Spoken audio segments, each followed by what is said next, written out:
Stéphane Ravier, vous les voyez comme un test, ces élections régionales au sein du parti RN? Vous les voyez comme une répétition générale, comme on l'entend beaucoup? C'est une élection locale malgré tout, même si elle est nationalisée avec les rapprochements des uns et des autres, et notamment dans notre région Provence-Alpes-Côte d'Azur. Ces alliances contre nature, en tout cas pour les électeurs, pas pour les élus qui sont tellement coupés des réalités. Mais ça y ressemble, en repositionnement des uns et des autres vis-à-vis du Rassemblement national, et surtout de ses idées, de ses propositions. Une clarification. Voilà, une clarification. Nous sommes sur notre ligne, parce que nous en avons une, à la différence des Républicains, vous le disiez, qui ne savent plus où ils habitent, parce qu'ils n'ont plus de ligne, ils sont fracturés entre la tendance, ceux qui ne croient plus à la France, ceux qui sont prêts à tout abandonner pour rejoindre la Macronie, puis ceux qui croient en la France, ceux qui sont attachés à des valeurs, ceux qui sont attachés à un avenir français, eh bien ceux-là sont en train de faire leur coming out et de se rapprocher un peu plus chaque jour du Rassemblement national. C'est ce qui se passe en PACA, mais ce sont les électeurs là. Ce sont les électeurs. Et puis on attend Guillaume Pelletier au niveau national qui prend ses responsabilités. On va y venir. Quelles sont les ambitions du Rassemblement national pour ces régionales? Faire mieux que la fois dernière. Mais encore, vous espérez gagner... Écoutez, remporter dans l'intérêt des habitants, bien sûr, remporter la région Provence-Alpes-Côte d'Azur, par exemple, et puis d'autres, en Bourgogne, en Nord, il y a des surprises qui se profilent, ça bouge beaucoup, et... les électeurs, j'ai l'impression, après un an de mise sous cloche, la démocratie en a pris un coup pendant cette année, on est bien placé au Sénat pour le savoir, j'ai l'impression quand même que les électeurs, même si l'abstention risque d'être élevée, mais peut-être pas autant que ça, ils ont envie de faire savoir ce qu'ils pensent de cette année écoulée et de ce qu'ils pensent de ces revirements de la droite en particulier, de ces trahisons. De combien de régions vous auriez l'impression de gagner? Si vous gagnez la région PACA, c'est déjà une belle victoire. Ça serait déjà ça serait une première. Et quelle région? Vous savez, la région PACA, il y a plus d'habitants en région PACA qu'en Croatie, c'est un petit État. Il y a de quoi faire et démontrer une fois de plus ce que nous avons déjà démontré au niveau municipal, que nous savons faire, que nous pouvons faire, mieux faire que nos adversaires.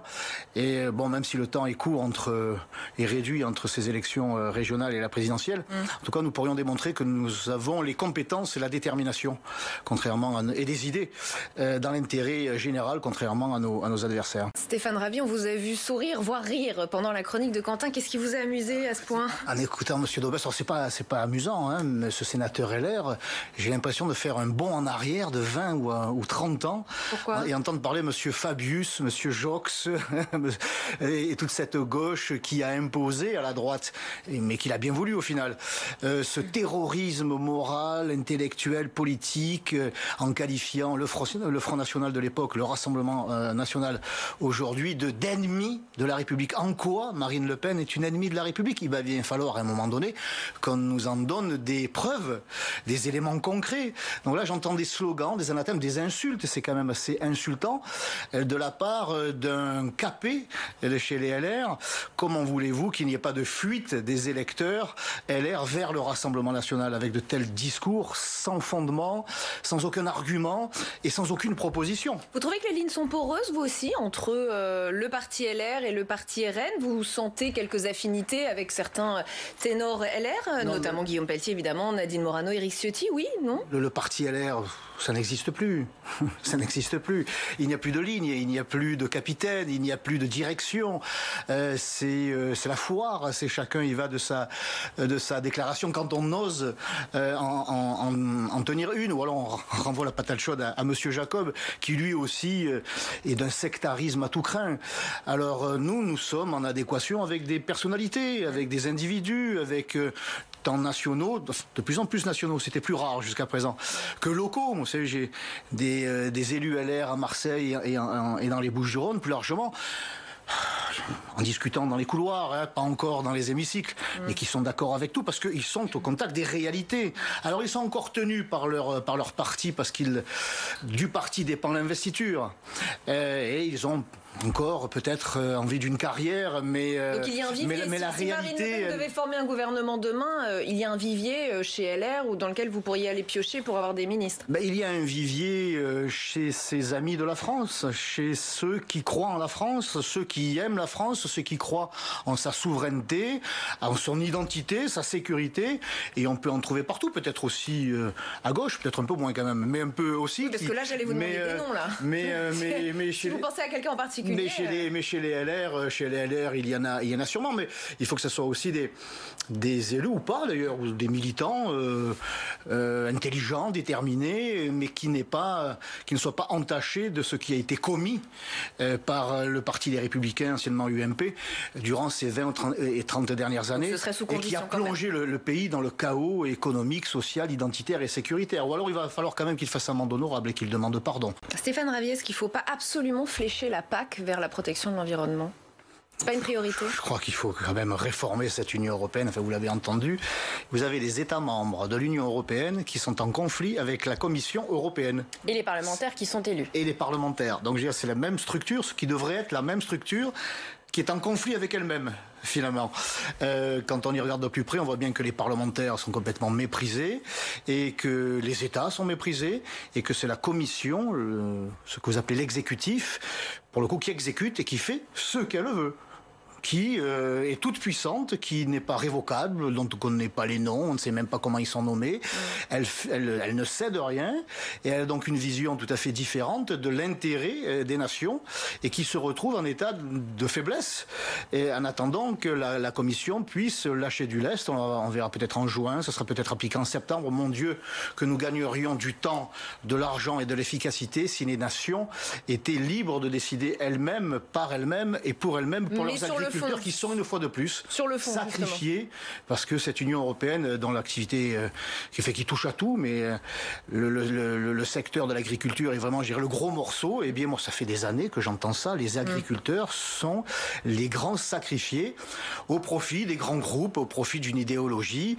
Et cette commission, il va bien falloir à un moment donné qu'on s'attaque à ces trop grands pouvoirs. Alors ça, c'est pour la structure de l'Europe, mais sur le fond, est-ce qu'il faut absolument flécher l'agriculture vers l'écologie aujourd'hui ? Est-ce qu'il y a une urgence ? Quel est le point de vue du Rassemblement national sur ce point ? Il est, je dirais, souhaité par tous que nous consommions des produits de meilleure qualité.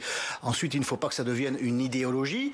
Et si l'on souhaite tendre vers cette agriculture de qualité, il faut absolument abandonner le modèle ultralibéral qui veut qu'on aille chercher au bout de la planète des produits parce qu'ils sont moins chers, mais on traverse les océans pour ensuite recycler de l'autre côté de la planète. Donc il faut en venir... C'est un des projets de la Commission européenne, de la fourche à la fourchette. Oui, c'est le nôtre depuis longtemps et nous l'appelons le localisme.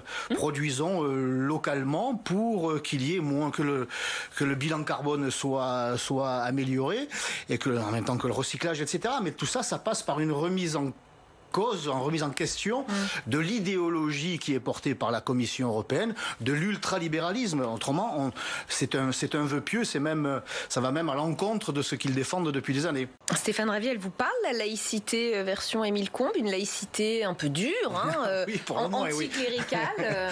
Pour le moins, oui. Si nous avions un ministre de l'Intérieur, en la personne de M. Darmanin, qui était aussi anti-islamiste que M. Combes était anticlérical, nous n'aurions plus de soucis à nous faire en matière d'avancée islamiste dans notre pays. Mais tel n'est malheureusement pas le cas. Oui, Émile Combes, un acharné. Souvenons-nous quand même qu'en 1905, au lendemain de la loi sur la laïcité, la République n'a pas hésité à déporter les moines. Des moines qui ne voulaient pas se soumettre à la loi, eh bien, ils ont été carrément déportés. On savait prendre des mesures à l'époque. Aujourd'hui, on fait des réunions. On n'irait pas jusque-là, j'imagine. Aujourd'hui, on fait des réunions. Moi, je ne souhaite pas la déportation de qui que ce soit, bien évidemment. Merci de me le faire préciser. Oui. Mais tout ça pour dire que c'est la République qui a pris de telles mesures à cette époque-là et qu'aujourd'hui, eh bien, face à des islamistes conquérants, déterminés, eh bien, on fait des réunions. On essaie de les convaincre de signer des chartes. Autre temps, autre meurt. Oui, Émile Combes qui n'aura pas hésité à prendre les mesures les plus coercitives pour faire plier l'Église catholique et qui s'est pliée. à la loi sur la laïcité bon an mal an et qui aujourd'hui et depuis longtemps la respecte.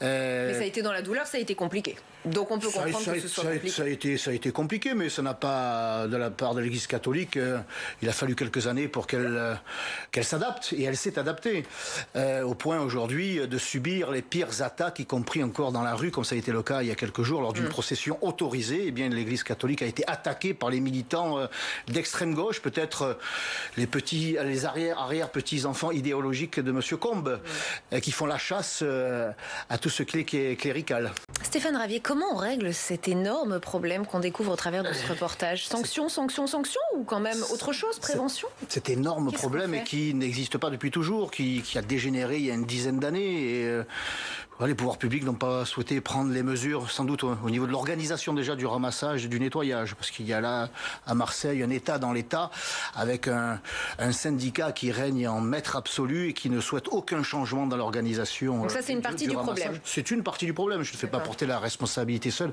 à cette organisation.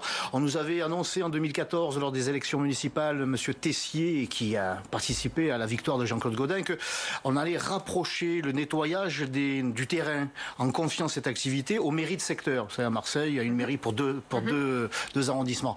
Et moi, j'avais applaudi à cette proposition qui était aussi la mienne. Eh bien, ça n'a pas abouti parce qu'on a freiné des 4 fers et que le nettoyage est assuré par la métropole, et qui est donc une organisation qui est assez éloignée du terrain. Donc, qu'est-ce qu'il faut faire maintenant? Il faut d'abord rapprocher. Il faut d'abord, moi, je suis assez favorable à ce que l'on revienne à ce souhait de confier aux mairies de secteur le ramassage et le nettoyage, de créer des brigades, comme je l'avais fait, moi, à la mairie des 13e et 14e arrondissements, parce que vous êtes près du terrain, au contact des réalités, avec un numéro vert, c'est ce que j'avais proposé, qui serait diffusé auprès des comités d'intérêt de quartier. On pourrait réagir tout de suite. Il faut aussi, ça c'est de l'action, de la prévention aussi. Moi je suis pas contre la prévention. Il faut sensibiliser les plus jeunes pour qu'ils sensibilisent leurs parents. De l'action de la part de la mairie centrale et des mairies de secteur. Et puis aussi, bien sûr, des sanctions, parce que oui, Monsieur Sayag, il faisait des films quand il était un lanceur d'alerte, et puis maintenant qu'il fait partie de la majorité, n'en fait plus de films. Alors des plaintes sont déposées, et c'est là où ça ne dépend plus de la ville, mais il faut qu'elle fasse pression, il faut que le maire intervienne auprès du procureur. Il y a des plaintes, mais ça n'est jamais suivi, il n'y a jamais de poursuite. Il faut donc que les plaintes soient suivies et qu'il y ait des sanctions exemplaires, tant pour le Marseillais qui récidive que pour l'entrepreneur qui va refuser d'aller jusqu'à la déchetterie parce qu'il ne veut pas payer sa quote-part et qui va se débarrasser de ces centaines, voire de ces tonnes de déchets là, à côté d'une école, en pleine rue. Ça, c'est tout à fait insupportable. Donc il y a toute une chaîne, tout un tas de maillons là à remettre en place. Et moi, je suis convaincu qu'on peut y arriver. On doit y arriver parce que c'est devenu insupportable. Un problème à prendre à bras le corps. Merci infiniment, Stéphane Ravier, d'avoir passé cette demi-heure avec nous. Merci.